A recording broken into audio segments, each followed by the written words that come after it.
মানে এতটাই বিশ্বাসী ছিল আমার মার, বললাম না আমরা যে পেটের মেয়ে, আমাদেরকে বলতো দেখ মেয়েটা হিন্দু থেকে মুসলমান হইছে, এত পর্দা করে, কোনো পুরুষ মানুষের সামনে যায় না, তোরা দুইটা বোন খালি সারাদিন মোবাইল লিয়ে ফেরত থাকস। খুব বকতো আমার আম্মা।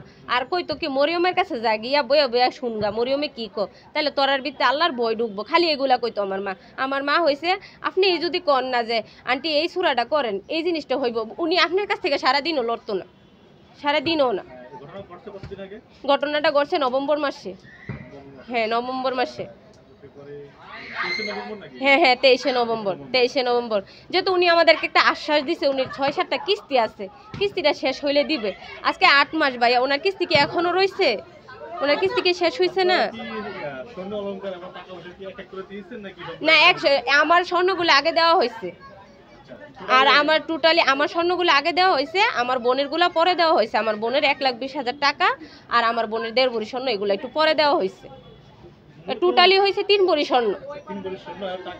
হ্যাঁ 1.5 লাখ টাকা।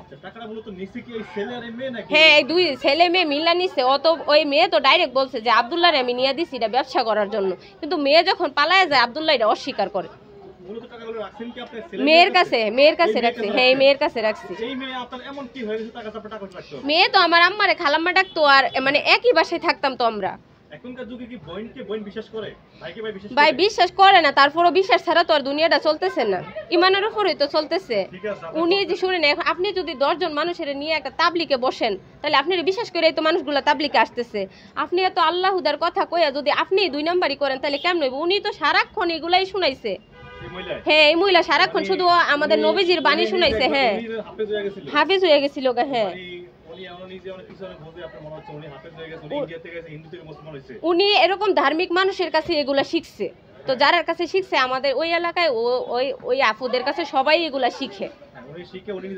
হ্যাঁ উনি নিজে হাফেজ হয়ে গেছে। উনি বললাম না আমি মানে কোনোদিন দেখি নাই যে উনি বেপরদায় কোনোদিন কোনো একটা মানুষের সামনে আসতে, এত পর্দাশীল ছিল উনি। এই বিশ্বাসে শুধু এই বিশ্বাসেই ওনার কাছে আমাদের মা এগুলা রাখছে যে উনি হইছে সারাদিন ঘরে থেকে 5 ওয়াক্ত নামাজ পড়ে, ওনার ভিতরে আল্লাহর ভয় আছে। উনি আমাদেরকে বলতো কারো যদি আমানত দেয় আমানত নষ্ট করতে হয় না, উনি বলতো এই কথাটা। এই ছেলে এবং এই মেয়ে আপনাদের 1.5 লাখ টাকা এবং স্বর্ণ অলংকার নিয়ে পালিয়ে গেছে। হ্যাঁ তারা কতদিন হইছে পালিয়ে আছে? এই ছেলে তো আছে প্রায় 6 বছর ধরে এই দেশের বাহিরে। ছেলের বউ থাকতো আবার আমাদের এখানে, মেয়ে 8 মাস ধরে পলায় আছে। মেয়ে এখন পলায় আবার ইন্ডিয়া গেছে গা বাপ মার কাছে। এই ছেলে নাকি বলছে তুমি যাও গা। হ্যাঁ ছেলে বলছে তুমি চলে যাও, তুমি যদি চলে যাও তাহলে আমি ওদের টাকাগুলা দিয়ে আসলে তুমি আয়ো। আর মেয়ে ইন্ডিয়া যাওয়ার পর থেকে ছেলে আমাদেরকে ব্লক করে দিচ্ছে। আপনাদের কি মনে হয় আপনারা যে টাকাগুলো নিয়ে এসেছে সোনা নিয়ে এসেছে তারা ফেরত দিবে কখনো? ও তো বলছে ও যদি না দেয় তখন ও কেন বললো যে আন্টি আমার বউরে কিছু বললেন না আমি দিমু। সে তো আপনাদেরকে বোকা বানাইছে, মানে তার বউকে নেওয়ার জন্য আপনাদেরকে বোকা বানাইছে নিয়ে গেছে। সে নিয়ে গেছে। সে যে বলছে আমাদের ফোনে রেকর্ডিং আছে যে সে বলছে কালকের ভিতরে আমি টাকা পাঠামু, পাঠাইলে জিনিসগুলো ছুটাই দিয়েন। সে বলছে ছেলে এবং মেয়ে কেউ থাকে না, এখন ছেলের মা থাকে বাংলাদেশে।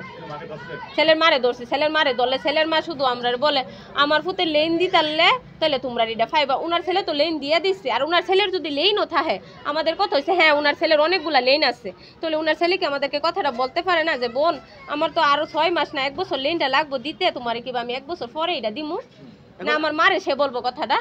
আপনার ভাষ্যমতে তারা কি স্বীকার গেছে যে? হ্যাঁ আমার ভাষ্যমতে তারা স্বীকার গেছে, ওর মাও স্বীকার গেছে। ওর মার বয়সটাও আমাদের মোবাইলে আছে যে ওর মা আমার বোনের গায়ে হাত দিয়ে বলছে যে মাইও তোর চোখের পানি আমার আর সহ্য হইতেছে না, তোরে আমি তোরে এডি ঠকাইতাম না। আমার বোনে একটা অসহায় মানুষ, কারণ আমার বোনের 1 টাকা খরচ দেয় না তার স্বামী, সে নিজে চাকরি করে চলে। এখন সবকিছু তারা তো স্বীকার গেছে টাকা দিবে, তাহলে আবার কেন ভিডিওতে আসে? আমার ভিডিওতে আসার উদ্দেশ্য এটাই, ওনারা স্বীকার গিয়া যখন ওনার বউ পলায়া যায় তখন থেকে ওনারা আমাদের সাথে কোনো যোগাযোগ রাখে না। ছেলের খালাতো বোন আছে একটা সালমা, সে হইছে সব নাড়ের গুরু, সেই সব করছে। ছেলেরে বলছে তুই তো বাংলাদেশে নাই, তুই যদি টাকাটি না দেস হ্যাঁ আর কি তোর নামে জেল জরিমানা করলে কাম হবো, তোর বিদেশ থেকে ধরে আনতে পারবো। এই কথাটি ছেলের জন কইছে, ছেলে এতে ভরসা পাইছে, পাইয়া এই 2 নাম্বার এটা করছে। কারণ ছেলের বোন খালাতো বোনের সালমার অনেকগুলো টাকা আছে, উনি খুব টাকার পাওয়ার দেখায় মানুষের সাথে। আমরা গরিব হয়েছে দিকে কি হয়েছে, আমরা কি স্বর্ণ গয়না পরার ইচ্ছা থাকতে পারে না? সে তার স্বামী নাকি তারে বলে যে ওরা হয়েছে গরিব, ওদের কাছে এত স্বর্ণ গয়না কই থাকবো। আমার বোনের জামাই বিদেশে থাকে, আমার বোনের জামাই আমার বোনের দিছে স্বর্ণগুলা। আচ্ছা, এখন আপনাদের টাকা পয়সা নিয়ে গেছে, স্বর্ণ গয়না নিয়ে গেছে, এখন আপনারা কি চাচ্ছেন? আমি চাইতেছি ওনারা আমাদের এটা কিভাবে দিবে কি না দিবে সেটা আমাদেরকে আমার মার ফোনে ফোন করে বলুক, না আমার হুফার নাম্বার হেরার কাছে আছে, আমার হুফার নাম্বারে ফোন করে কইব যে ভাইয়া আমি কি এটা এখন দিব না 2 মাস পরে দিব, আমাদেরকে একটা আশ্বাস দিক। তারা যদি যোগাযোগ, কারণ তাদের সমস্যা মানুষের থাকতেই পারে, কারণ সেও জায়গা রাখছে, তারও দেনা আছে, দেনা থাকতেই পারে, সে দেনা সুদ করে আমরা এটা দেখ, কিন্তু তার মানে কি এই সে আমাদের সাথে যোগাযোগ অফ করে দিব, আমাদের এটা দিব না। যেহেতু মেয়ে চলে গেছে ইন্ডিয়াতে, ছেলে প্রবাসে আছে, তাদের সাথে যোগাযোগ করা কোনো তো আসলে কৌশল না, ছেলের মা মেয়ের মা আমাদের সাথে কতদিন যোগাযোগ রাখছে, মেয়ের একটা ভাইয়ের বউ আছে উনিও আমাদের সাথে যোগাযোগ রাখছে, কিন্তু মেয়ের মা আর মেয়ে নাকি অক্ষত ভাষায় গালাগালি করে যে তোমারে তো কেন ওদের জন্য জলে এই সে এগুলা বলে, এখন মেয়ের ভাইয়ের বউ আমাদেরকে ব্লক করে দিচ্ছে। আচ্ছা, এখন আপনি সর্বশেষ থানায় কোনো জিডি করছেন? হ্যাঁ, থানায় জিটি করছি। আচ্ছা, থানা থেকে কি আশ্বাস দিছে? থানা থেকে আশ্বাস দিচ্ছে যদি ছেলে বাংলাদেশে আসতো তাহলে একটা ব্যবস্থা নিত, কিন্তু ছেলে যে তো বাংলাদেশে আসে না তাহলে কি ব্যবস্থা নিব। কিন্তু মেয়েও আসে, মেয়ে তো চলেই গেছে ইন্ডিয়া, মেয়ে আর আসবে? মেয়ে যতই খারাপ হোক মার কাছে তো আর মেয়ে খারাপ না, মেয়ে 6 বছর পরে মা পাইছে, মাও মেয়ের পায়ে একদম মনে করেন গুম করে ফেলছে। আর এই বিষয়ে আমাদের যিনি টাকা পয়সা না স্বর্ণ অলঙ্কারের বিষয়ে কোনো উচ্চারণই এরা করে না।